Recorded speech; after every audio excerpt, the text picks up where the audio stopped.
Dans cette vidéo, nous allons apprendre la méthodologie pour construire un graphique.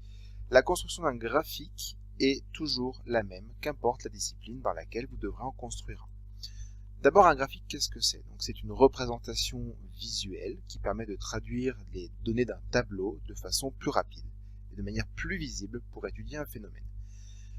Pour commencer, il faut d'abord tracer le graphique. Généralement, on a un papier millimétré ou une feuille à carreaux, voire une feuille blanche dans certains cas. Il faut commencer par tracer le graphique. Un graphique, c'est deux axes. L'axe horizontal, ou l'axe du bas si vous préférez, qu'on appelle l'axe des abscisses. Et nous avons un deuxième axe qui est vertical, qu'on appelle l'axe des ordonnées. Une fois qu'on a tracé nos deux axes, l'abscisse et l'ordonnée, il faut savoir à quoi elles vont correspondre. Les ordonnées, ça représente toujours le paramètre mesuré, c'est-à-dire ce qu'on cherche à étudier dans le tableau de valeur. Et l'axe des abscisses, l'axe horizontal, représente toujours le paramètre contrôlé, c'est-à-dire à quel moment on étudie l'élément qui nous intéresse. Regardons maintenant notre tableau de valeur. Où est le paramètre mesuré ici? Qu'est-ce qu'on cherche à étudier? Dans ce tableau, nous cherchons à étudier le nombre de fleurs visibles et le paramètre que l'on va contrôler, c'est-à-dire à quel moment on va étudier le nombre de fleurs visibles, ça va être ici le temps, en jours. Donc une fois qu'on a repéré quel était le paramètre mesuré et le paramètre contrôlé dans le tableau, on peut mettre le bon nom pour chaque axe. Donc ici, en abscisse, l'axe du bas, le temps, c'est le paramètre contrôlé, et en ordonnée, le nombre de fleurs, c'est le paramètre étudié. Une fois qu'on a nommé les deux axes, il va falloir graduer le graphique, et c'est là qu'il peut y avoir quelques petites difficultés. Il faut d'abord retrouver dans le tableau quelles sont les plus grandes valeurs. Donc commençons ici par la plus grande valeur pour le nombre de fleurs visibles. Le nombre maximum est 8. Donc je regarde sur l'axe vertical qui correspond au nombre de fleurs. Est-ce que j'ai 8 carreaux pour pouvoir placer chaque point facilement? En effet, ici nous avons 10 carreaux sur l'axe des ordonnées. Donc on va pouvoir placer, graduer les carreaux de 1 en 1.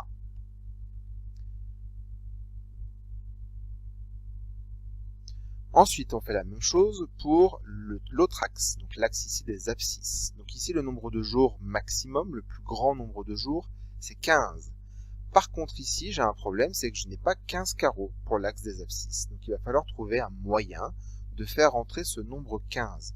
Si je ne peux pas aller de 1 en 1 pour chaque carreau, on peut essayer de 2 en 2.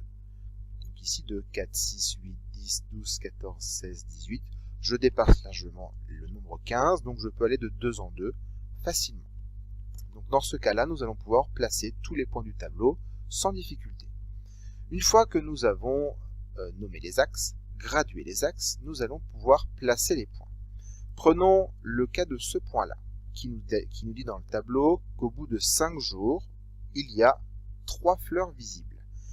Donc sur le graphique, il va falloir retrouver où est le jour numéro 5. Il est entre 4 et 6, donc je trace un trait de construction entre 4 et 6 qui va représenter l'endroit où se situe le 5e jour.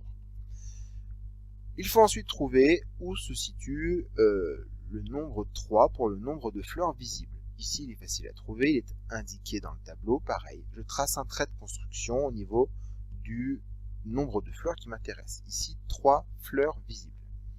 Une fois que les traits de construction sont tracés, ils se croisent. Et c'est à l'endroit où les deux traits de construction se croisent que l'on va pouvoir placer le point qui correspond à cette donnée. Au 5e jour, il y a 3 fleurs visibles. Donc nous pouvons placer le point par une croix généralement pour que ce soit plus propre. Une fois que le point est placé, je peux enlever les traits de construction, ce qui permettra de rendre le graphique le plus lisible et le plus propre possible. Nous faisons de même pour les autres points du tableau. Ici, à 10 jours, nous avons 5 fleurs visibles. Donc j'ai repéré 10 jours sur l'axe des abscisses, 5 fleurs sur l'axe des ordonnées, et on peut tracer les traits de construction, et à l'endroit où les traits de construction se croisent, on place le point. Pareil pour le dernier point, à 15 jours, il y a 8 fleurs visibles, je place le point sur le graphique, et ici les points sont complets, le graphique est quasiment terminé. Une fois que les points sont placés, il va falloir tracer la courbe. Généralement, à part peut-être en mathématiques, nous allons relier tous les points à la main. Pourquoi? Tout simplement parce que le paramètre, lorsqu'il varie, si le nombre de fleurs qui change au cours du temps, il ne change pas de manière immédiate. Ça se fait progressivement. C'est pour cela qu'on trace généralement la courbe à la main. Là ici, le graphique est presque terminé. Il nous manque, comme d'habitude lorsque l'on fait une représentation visuelle, un titre. Pour nommer ici le graphique, pour lui donner un titre, on fonctionne toujours de la même manière. C'est le paramètre mesuré en fonction du paramètre contrôlé. Le titre s'écrit toujours de cette manière-là. Bien évidemment, il va falloir remplacer le mot paramètre mesuré par le paramètre qui est réellement mesuré dans notre cas ici. Et pareil, pour le mot paramètre contrôlé, il va falloir le remplacer par le paramètre que l'on contrôle ici dans ce graphique. Donc pour le cas de ce graphique-ci, le paramètre mesuré en fonction du paramètre contrôlé va devenir le nombre de fleurs en fonction du temps en jours. Qu'est-ce qui va être pris en compte pour évaluer votre graphique? Il y a 3 choses qui vont être vérifiées. Donc les 3 critères de réussite: la construction du graphique dans le bon sens, le placement des points sur le graphique et le fait de donner un titre. Pour la construction du graphique, vous aurez réussi si les 2 axes sont dans le bon sens.